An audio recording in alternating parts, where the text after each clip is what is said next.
Hi hello నమస్తే welcome back to our channel. నేను మీ వంశీ. ప్రజెంట్ మనతోని సీనియర్ జర్నలిస్ట్ జగదేవ్ గారు ఉన్నారు. సార్ డైరెక్ట్గా ఎందుకు చెప్పానంటే, ఇప్పుడు ప్రెస్ మీట్ పెట్టారు షర్మిలా గారు. ప్రభాస్కి నాకు ఎలాంటి సంబంధం లేదు, నా పిల్లల మీద ప్రమాణం చేస్తానని చెప్తే, అసలు ఎందుకు ఇద్దరి మధ్య సంబంధం? వాళ్ళ ఫీల్డ్ వేరు, వీళ్ళ ఫీల్డ్ వేరు. ఏం సినిమా ఫీల్డ్, ఏదో రాజకీయం ఫీల్డ్. ఎలా కనెక్షన్ వచ్చింది, ఎందుకు ఇలా జరుగుతుంది అంటే ఎవరైనా కావాలని చేస్తున్నారు రోమన్స్?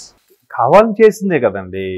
ఏదో ఎక్కడో ఏదో లీడ్ దొరుకుతుంది, ఎక్కడో ఏదో ఎవడో చూసుంటాడు, ఒరే అది అక్కడ అయిందట కదా, అట కదా అని చెప్తాడు. ఒక నలుగురు ఫ్రెండ్స్ మాట్లాడుకున్నప్పుడు అట కదా, అక్కడ వాళ్ళు వచ్చి వెళ్ళారంట కదా, వెళ్ళారంట కదా అనేది వాళ్ళు నలుగురికి చెప్పిన తర్వాత ఆ నలుగురు నాలుగు వైపులకు వెళ్ళాక వెళ్ళారు అంట కదా అని పోద్ది. ఇంకా అరే అక్కడ వెళ్ళారా అంటే ఈడే పక్కన చూసినట్టు. సో ఇట్లాంటివి these are called gossips, rumours, అంటే ప్రోపగాండా, ఉన్నది లేనట్టుగా చెప్పడం. సో ఒక 4-5 ఏళ్ళ కిందటికి వెళ్తే మేబీ 4 years అవుద్ది అనుకుంటా, ప్రభాస్ గారికి షర్మిలమ్మ గారికి ఏదో ఉంది అన్నట్టుగా చాలా వైరల్ అయ్యే మాటలు వచ్చాయి. సో దాని మీద ప్రభాస్ గారు కూడా ఒకసారి సీరియస్ అయ్యారు, ఖండించారు. పట్టించుకుంటే మళ్ళీ అదొక ప్రాబ్లం కదా, మళ్ళీ దాని మీద వీడు ఎందుకు ఫీల్ అయ్యాడు ఏదో అనేవాళ్ళు ఎక్కువ. ఎందుకంటే ఇవాళ రేపు అరచేతిలో ఫోన్ వచ్చిన తర్వాత ఎవడెవరి గురించి మాట్లాడేస్తాడు, ఎవడెవరి గురించి చెప్పేస్తాడు. సరే ఈవిడ కూడా చాలా రోజుల తర్వాత స్పందించారు. ఎందుకు స్పందించాల్సి వచ్చింది అనుకుంటున్నాను నేనంటే, నిన్న మొన్న జగన్మోహన్ రెడ్డి గారు ప్రెస్ మీట్ పెట్టినప్పుడు ఒకప్పుడు షర్మిలా గారి గురించి, షర్మిలా వ్యక్తిత్వం గురించి బ్యాడ్గా పబ్లిసిటీ చేసింది. ఎన్బీకే అని రోడ్ నెంబర్ 36లో బిల్డింగ్ ఉంది, దాని వెనక ఎన్బీకే అంటే నందమూరి బాలకృష్ణ ఒక టవర్స్ ఏదో ఉంది, ఆ బిల్డింగ్ లో ఉండే ఒక ఆఫీసులో నుంచి ఈ విధంగా ఆ ఐపీ అడ్రస్ ప్రకారం మాకు నా మీద బ్యాడ్గా చేసినట్టు నాకు తెలిసింది.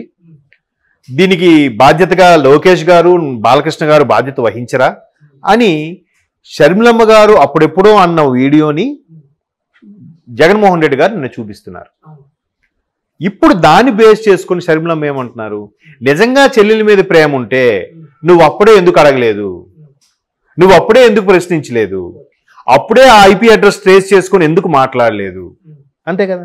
అవన్నీ ఎందుకండి, వర్రా రవీంద్ర రెడ్డి ఆ మహానుభావుడు, నిజంగా మహానుభావుడు అనాలో ఏం చేయాలి అలాంటి వ్యక్తుల్ని, అంటే మనుషుల్లో సొసైటీలో బతకడానికి అర్హత లేని వాళ్ళు నిజంగా ఎంత దారుణంగా మాట్లాడాడండి. షర్మిలమ్మ పుట్టుక మీద ప్రశ్నించాడమ్మా, విజయమ్మ గారిని కూడా అవమానించాడు కదమ్మా.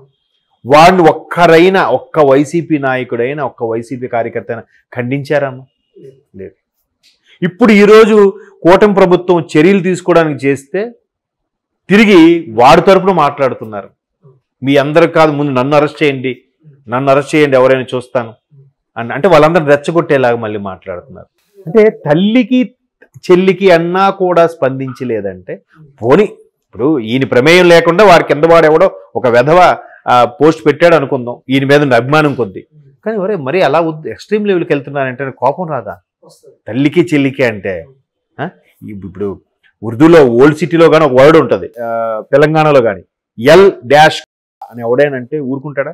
ఇంకే తిట్టుకైనా యాక్సెప్ట్ చేస్తాడు, కానీ ఆ డాష్ అనే పదం మాత్రం దిగితే మాత్రం అది ఎంత ఫ్రెండ్షిప్లో ఉన్నా కూడా రేజ్ అయిపోతాడు. అవునా? మరి అంత మాట అన్నా కూడా కనీసం రెస్పాండ్ లేదు, చలించలేదు, ఖండించలేదు. పైగా షర్మిలమ్మ గారిని ఎప్పుడో నా బాలకృష్ణ గారికి, లోకేష్ గారికి అన్న వీడియోని నేను చూపిస్తున్నప్పుడు ఆ విషయాన్ని ప్రస్తావించి ఇప్పుడు ఈవిడ ప్రశ్నిస్తున్నారు. అర్థమైంది కదా. నెక్స్ట్ ఆస్తుల గురించి కూడా ఆవిడేం అడగలేదే. ఫస్ట్ ఈయనే సరస్వతి ప్రాజెక్ట్ సంబంధించి ఈయన కోర్టుకి వెళ్ళాడు.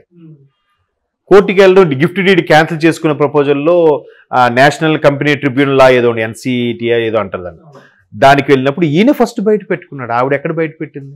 ఆవిడే తిరిగి బయట పెట్టింది, ఆస్తుల కోసం మాట్లాడింది అని చెప్పి అంటున్నారు. అంటే గుడ్డిగా బండగా చెప్పేస్తున్నారు. అంటే వినే వాళ్ళకి ఏమీ తెలియదు, వీళ్ళు సామాన్యమైన గొర్రెలు, మనం ఏం చెప్తే అదే వింటారు అనే ఫీలింగ్లో మాట్లాడుతున్నారు. తెలియదా? అంటే ఒకవేళ కూటమి ప్రభుత్వం అబద్ధాన్ని నిజం చెప్పేసినా మనకు అర్థం కాదా? అర్థమవుతుంది కదా. లేదా మీ పర్టికులర్ ఛానల్లో 10 సార్లు అన్న దేవుడు, ఇంద్రుడు, చంద్రుడు అని చెప్పేస్తే అర్థం కాదా? మరి విజయమ్మ లాంటి వ్యక్తిని కూడా వ్యక్తిత్వ హననానికి పాల్పడినా కూడా మీలోంచి కనీసం ఖండించలేదు, ప్రస్తావన తేలేదు అని అంటే ఏమనుకోవాలి? సో అదే ఆవిడ ప్రశ్నించింది. మరి చెల్లి గురించి అంత ప్రేమ ఉన్నప్పుడు చెల్లి వీడియో చూపించావు నేను ప్రెస్ మీట్లో, మరి అప్పుడు నువ్వు ఎందుకు ఐపీ అడ్రస్ ట్రేస్ చేయలేదు, అప్పుడు ఎందుకు నువ్వు కట్టుకోలేదు? అంటే దాన్ని ట్రోల్ చేసింది నువ్వేనా? దాని వెనక మీ హస్తం ఉందా? మీ వాళ్ళు ఉన్నారా? అదే అడుగుతుంది ఆవిడ. చిన్న ఎగ్జాంపుల్ అండి, తిరుపతి లడ్డు కల్తీ అయింది. ఓకే,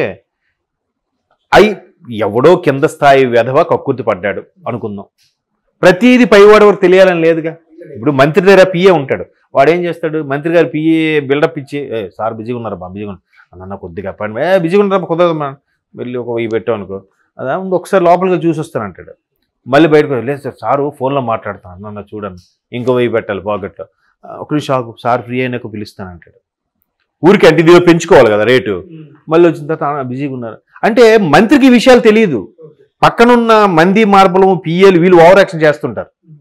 సో అలాగా కింద స్థాయి ఎవడో టీటీడీ ఉద్యోగి డబ్బు కక్కుర్తికి గడ్డి తింటే మీరేం చేయాలి?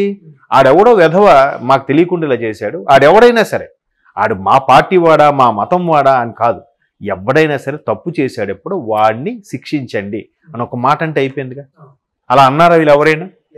తిరిగి వెనకేసుకు రావడం, ఇది మా హయాంలో జరగలేదు మీ హయాంలోనే జరిగింది, అనవసరంగా ఎందుకు మత విద్వేషాలు రెచ్చగొడుతున్నారు, ఎవరు చెప్పారు కల్తీ జరిగిందని, కొవ్వు కలిపారని మాంసం కలిపారని ఎవరు చెప్పారు, ఇలాగెందుకు మాట్లాడరు? అసలు విషయం వదిలేసి అంటే మీరు ఆడితో మీరు టైఅప్ అయ్యారా కింద వాడితో?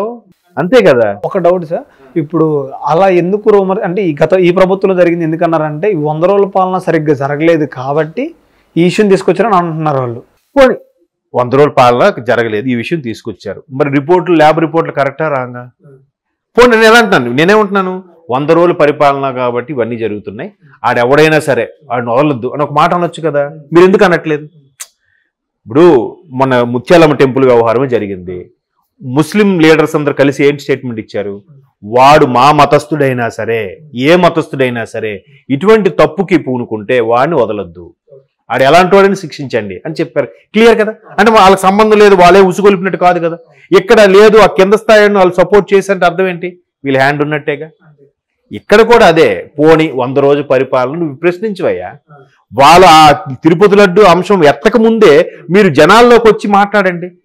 వాళ్ళు ఏదో అంటే ఇంటి దగ్గర మళ్ళీ ఆ ఛాంబరే, ఆ 4 గోడలే, అదే ప్రెస్ మీట్, అదే 4 గోడలు, ఒకప్పుడు కాన్ఫరెన్స్ కాల్ అదే, ఒకప్పుడు కేబినెట్ సమావేశం అదే, ఒకప్పుడు సెక్రటేరియట్ అదే, ఒకప్పుడు సీఎం క్యాంప్ ఆఫీస్ అదే, అన్నిటికీ అదే రూము. బయటికి రండి. ఇప్పుడు కూడా అసెంబ్లీ సమావేశాలు జరుగుతున్నాయి, తప్ప ఒప్ప మీకు సీట్ ఇవ్వలేదు, మీరు మాట్లాడిన ఛాన్స్ ఇవ్వలేదు, చెయ్యెత్తి నిలబడండి. అప్పుడు జనాలు ఎలా సానుభూతి వస్తుంది?